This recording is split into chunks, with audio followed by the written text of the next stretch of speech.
Good evening, guys. My name is Seapeekay, host of all things MCC, and it's about that time where they are announcing the MCC teams for MCC 15. In this video, we're going to be taking a look at the teams that have been announced, some of their averages and statistics for each game, and how well I think each team is going to do in the event with a top 10 prediction at the end of the video. I really hate to be that guy, but so many of you are not subscribed and you're just watching without subbing. Feel free to subscribe, have a little check, make sure you are. Just click the little button below the video and we'll be absolutely pogging, all right? Without further ado, let's get into the teams for MCC 15. So the very first team that we had announced was the Dream team. Dream, Sapnap, Michael McChill, and Quackity. As you can see, these guys had an average of 9203. Let me make this very clear. Scott uses their previous event score to make the teams up. So what we're seeing here, the averages might actually be a little different to how Scott sees those averages. This is the average from the last 5 events, I believe. Huge credit to the Ultra Sheeplord. I decided to use his Google spreadsheet that we use for making teams to actually do the team announcement video this way. I thought this works pretty well. It looks pretty cool. We get a bunch of statistics as well. So this is the first team, really strong. Obviously really strong. We have Dream, we have Sapnap. It's an S tier and an A plus probably. Sapnap's pretty close to S tier for me. With Michael's average placement being around 20th, I think. And Quackity, still definitely room to improve, but definitely does his part and does enough. I think if they had anyone stronger than Quackity, this team would be massively unbalanced. I believe the last time they played together, Quackity finished last while he was on Dream's team. But I think with a little bit of guidance and the right games and a little bit of luck maybe, Quackity can do really well in this. This team's very strong. Obviously, PvP is going to be frightening with Dream and Sapnap. Michael's really no one to look over either. So really good team. I can't see them falling outside of like the top 4, but we'll get more into a detailed analysis of it later. We'll look into some of the games and also how I think they're going to finish in the top 10. But it would be unfair to place them before you guys have seen the rest of the teams. The next team we have is the Orange team, which shows Pizza Hut, Grian, Pearlescent Moon, and Shubble. Now, instantly, I'm terrified of this team in Hole in the Wall. Pete, notoriously good at Hole in the Wall, with Grian also doing his fair share. Shubble does well in Hole in the Wall too, with Pearlescent Moon doing fantastically, especially in the last few showings of Hole in the Wall. Another really strong team. Most of the teams in this event are like mega strong. Scott's done an unbelievable job at balancing. Pete, the man who has never fallen outside of the top 5 individual, I'm sure will be leading this team to another fantastic event. I think what we have here is probably going to be one of the best communication-based teams that we've ever seen. I think that these guys are all going to work really, really well together. And we can see them dominating in movement-based and team-based games. As we saw, Grian had a massive effect on Buildmart when he's previously teamed with Wilbur, giving out job roles and making sure that everybody stayed coherent. So I think that with the teamwork that this team does, we can see them doing incredibly well. Again, another team, I find it hard to see them dropping out of the top 4 or top 5. But as always, it's incredibly difficult to call with these things. We don't know what games are going to be played yet. But I did run a little simulator using this spreadsheet on how it would turn out if we had an MCC with the current games that we have been playing. Next up, we have the Yellow team, and arguably, in my eyes, absolutely not biased, the best team in the event. We have Puns, Captain Sparkles, myself, and Jack Manifold TV. Now, this team, honestly, outside of being biased because it's my own team and I always think my team can win, I genuinely believe that this has all the makings of a Dodgeball team, or at least a top 3 team. I know it sounds horrible to say top 3 because the Captain Sparkles curse. Puns was fantastic when I teamed with him in the last event. Sparkles has this big desire to win right now, and Sparkles' team in the last event had an underwhelming performance where they didn't finish anywhere near as high as people thought they would. I, as always, will be trying to prove myself into getting into the top 10 and thus helping my team reach Dodgeball, and it's another event under Jack Manifold's belt. After his first event, I feel like we're going to get Jack at a really good time here because his first event, he'll have got lower scores because he won't have known any of the games, whereas now Jack's actually had a little bit of experience and we're going to get him as a second event player, meaning that Jack is going to be understanding of the games and hopefully ready to put in a little bit of practice to help us grind out the big W. I also think I have it right in saying that Puns and Sapnap have a $1,000 bet on who is going to place the highest individually in this event. So I know Puns is going to be bringing his A game. Realistically, I do think we're quite a threat in games like Ace Race and PvP based games. I think that's probably going to be our best things. We may struggle a little more in things like Buildmart, but hopefully we'll find out. I'm expecting Sands of Time to come back in this event, and we might actually get the new Grid Runners game. But I'm not entirely sure, and obviously I have no idea, but I think I could switch things up a little bit, but we won't know until the event is actually happening. Next up, we have Lime, and of course, Fruit Berries is on this team. I think Fruit has basically only been on Lime. We got Fruit, Solidarity Gaming, or as he's now better known, Mr. Gaming, the Orion Sound, and Kara Corvus. Now, this team's average of 8565 is one of the lowest that we've seen so far, but I don't think it fairly reflects the actual team. Fruitberry's being incredibly consistent and very, very powerful. And I think the rest of the team are really coming into their own now. Jimmy has always been relatively consistent throughout all of this. And the Orion Sound has been taking this much more seriously as of the later months. He has been practicing quite a bit on the practice server, and I really feel like he's waiting to have a very strong performance. I'll completely level with you. I don't know too much about Kara's stats, but I know that Kara's going to be a cool asset to this team. I think that together, there'll be a really nice balance of great players, and a little bit of chaos. I think this will be a very fun VOD to watch for me because I know how the Orion Sound is, and I know he'll bring some incredible fun to this team. There's no way this team's ever going to get stressed. They'll be so relaxed, and I really can't wait to see what the Lime team pull out. Next up, in the final team of day one, was the Green Guardians. We have Filza, Tommy Innit, Fundy, and the return of Connor Eats Pants. Again, this is another one of those teams where the average score really doesn't do them any justice. The average score is brought down dramatically by Connor, who's only beaten, I believe, 1 or 2 MCCs and had a relatively low score in doing those. I think this team will really shine with Filza and Tommy taking a sort of joint leadership. I think this team's going to be very threatening in team games and in PvP games. Tommy notoriously good at games like BattleBox. I think off the bat, without looking too much into the individual games, that this is sort of a 3rd to 6th place team, depending on the day and depending on the games. I think it's going to be a very fun team to watch. As always, there'll be great dynamics between this team. And I think a lot of this rides on how well Connor can do in the games. I think we know that Filza, Tommy, and Fundy are all solid players. And a lot of it's going to come down to how well Connor will do in MCC. Next up is the first team of day 2 and the first team in the event with 2 new players. This team is Cyan Creepers, and we have Wisp, S Major, Antfrost, and 5UP. Now, for this average, Scott usually gives them a 1500 point average if they're a new player. The easiest way to do this when we do the spreadsheet is to put them in and have them be the equivalent of the Orion Sound, whose average is 1511. So obviously this score is maybe generous, maybe brutally underpaying them. You know, it depends on how well Antfrost and 5UP are going to do. Wisp and Smager we know are fantastic, and they have great chemistry as well, being friends in MCC and also outside of MCC. Now, I'll be honest, I don't know too much about how well Antfrost and 5UP will do. I know 5UP does have decent Minecraft experience playing on a number of servers with people like Tubbo, but I don't know what 5UP knows about the minigame side or how good 5UP is at PvP. Antfrost, I know, is an absolute fiend at 1.8 PvP and loves competing. So I'm sure that Antfrost is going to be putting in the time. And if Antfrost's PvP abilities from 1.8 translate over to 1.16, then Ant is going to be a big threat. This team is going to be huge. I see them finishing sort of middle of the table to 7th place just because they've got 2 new players, and as you know, coming into MCC can be quite intimidating, especially if you don't know all the games yet. The team that I'm really excited about is Aqua. We have Kratzy, Krinios, Captain Puffy, and Niachu.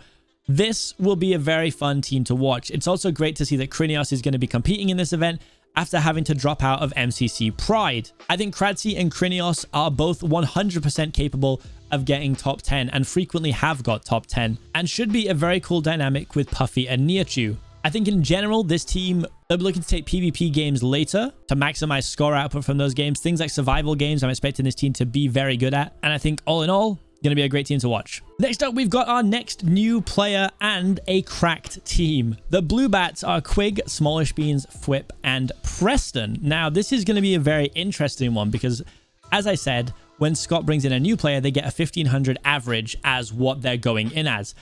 I, for one, think that Preston will be over the 1500 average given to him, meaning that this score of 8890 is pretty wrong. I'm expecting this to be more a 9192 team, with Preston probably getting 1900 to 2100 coins in his first event. This team is so powerful.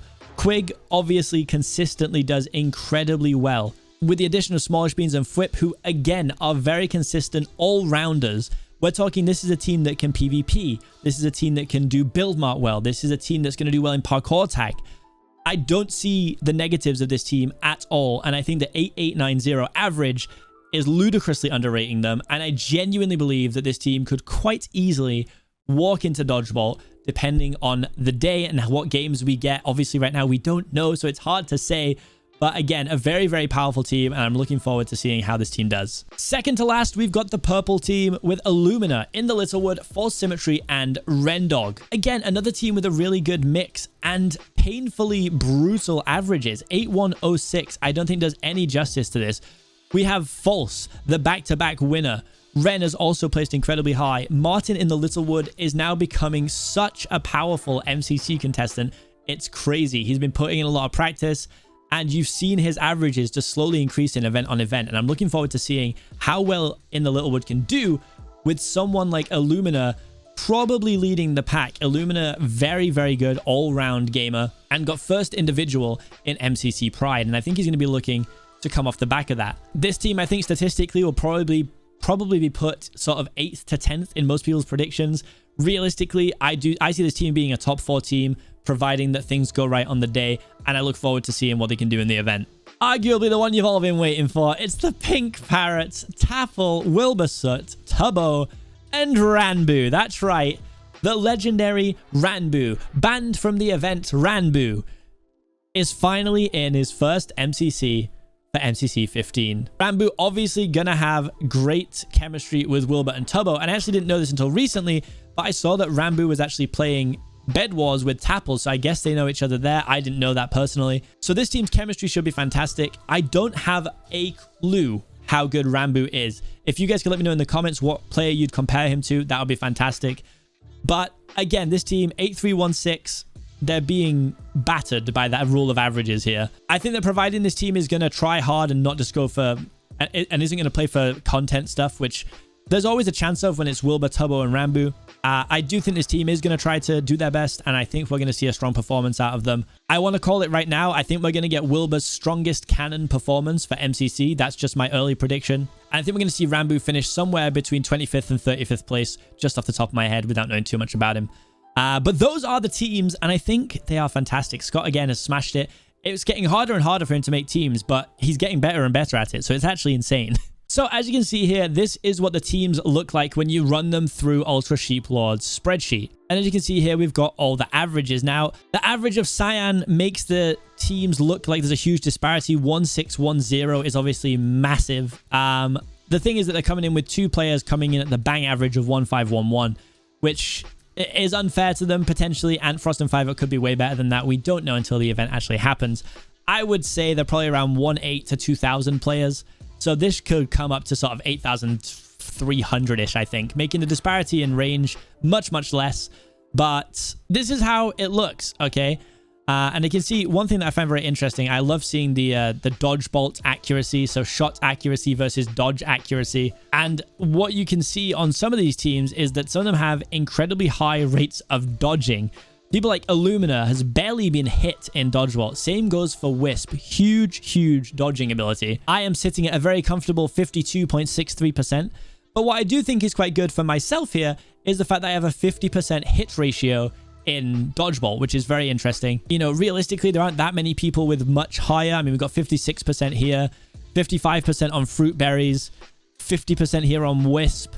I mean, I'm in the top percentage, you know, Rendog as well with 50%. I think if we can get to dodgeball, we have a really good chance. Obviously, Puns will have something to prove, I'm sure, since he had a little bit of a nightmare in the last one that we were in. I think firing 8 arrows and missing 8 arrows, and his accuracy is still 25%, which is crazy.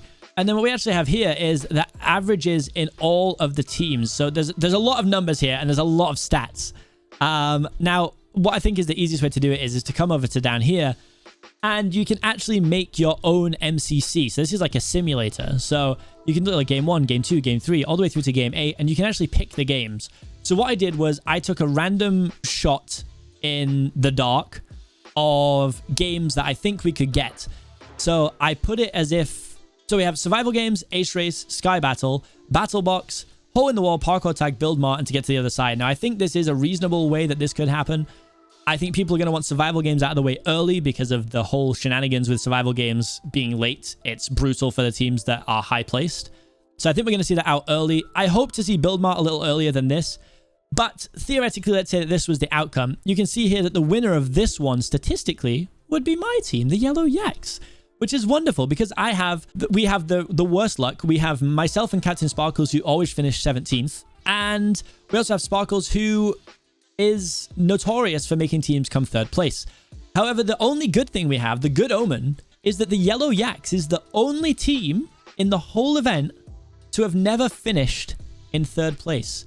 So we have that going for us, and we're not about to be the first team to finish third place on yellow. So you can see from this here, like, you can see what people's good games are, you know. I mean, Red are supposed to do incredibly well at Sky Battle, getting 2,131 points.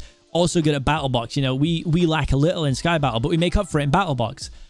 What's very interesting to me is that we're actually a pretty decent build mart side, which is very exciting because new build mart is very fun and I really look forward to it. So hopefully we can do well in that as well. So as you can see from the simulation, you know, we're looking at wins. Yellow wins 42.4% of the time, with second actually being blue. So the blue bats, I told you that I reckon that team would do very, very well. But with red at 12% and orange and aqua around 7.9%. Dodge bolts, it looks like if we get to dodge bolt, it's a 28% chance that we get there. You know, blue with a 27% chance. So realistically, we do have a real good shot at actually getting ourselves into the finals again, which would be back-to-back dodge bolt finales for myself and for Puns. And then second place is here. You can see if we don't win it, we actually only have a 13.9% chance. According to statistics, there is a 56% chance that we make it into dodgeball, which is very high. However, you know, we don't know what the games are going to be. I think there's a high chance, actually, that Sands of Time comes back. And if we throw Sands of Time in, it would replace a team game, I think. I mean, maybe it'd even replace Hole in the Wall. So if we was to put in Sands of Time, you can see here that we then switch instantly to runner-up because we're not great at Sands of Time, whereas Red is very good at Sands of Time. So only time will tell what games we're actually going to get. So let me know what you think of these teams. Which team is your favorite? Which team do you think is going to perform well? And who do you think the new players are comparable against? I would love to see it in the comments from you guys. Okay, so just after a little bit of looking at the teams and, you know, thinking about the games that could come up and what could happen, this is how I see my top 10 playing out. You know, obviously I never try to offend people with this, and I'm not trying to say that I think one team is bad or one team is good, purely from a point of how I think they will do statistically. Cyan have two new players. They do have two very strong players in Wisp and Scott. But with the two new players, you never know which way it's going to go. They could finish 10th or they could finish 5th. I have no clue, all right? Lime, it seems criminal putting them down here. You know, with Jimmy, Ollie, Kara, and Fruit leading them, I do think this team, any team can do really well. So I'm just going to stick to my guns, all right? Lime, 9th. Purple in 8th. It seems crazy to be putting a Fruitberries team and a Illumina team this far down, but listen, this is just how I feel about it. I could be completely wrong, and I'm happy to be proven wrong. So I think Aqua in 7th, Pink in 6th, Green in 5th, Orange in 4th, Red in 3rd, Blue in 2nd, and Yellow in 1st, my own team. Everyone said I was arrogant for doing that last time, and we finished 2nd. So I stand by this is a very strong team, and I do believe that we can get 1st overall individual. I really do. So let's take a look at how it is compared to what the statistics would say. Now, the statistics are based off of the MCC that I just set up in the simulator, so it's hard to tell, you know, what it would be. Okay, so this is the statistic leaderboard of what we just made, okay? As you can see here, you know, average run 1610, placement range 6.9, placement winner would be yellow, team placement winner would be red, last 5 events winner would be orange, and RPR, which is like the rating you get overall, would then be red again. And you can see here, there's like a little bar graph, so I'm not sure how many times this is simulated, but, you know, 100 here, you know, we're looking at a good amount of first places and second places for the yellows.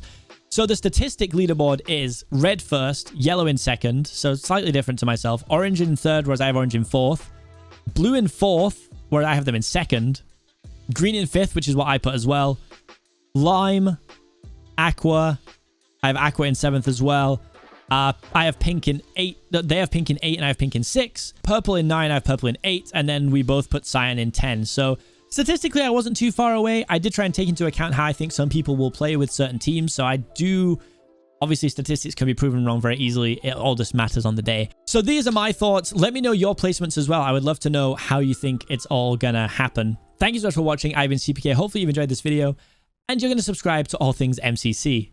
Thanks for watching, guys. I'll see you in the next video. Peace.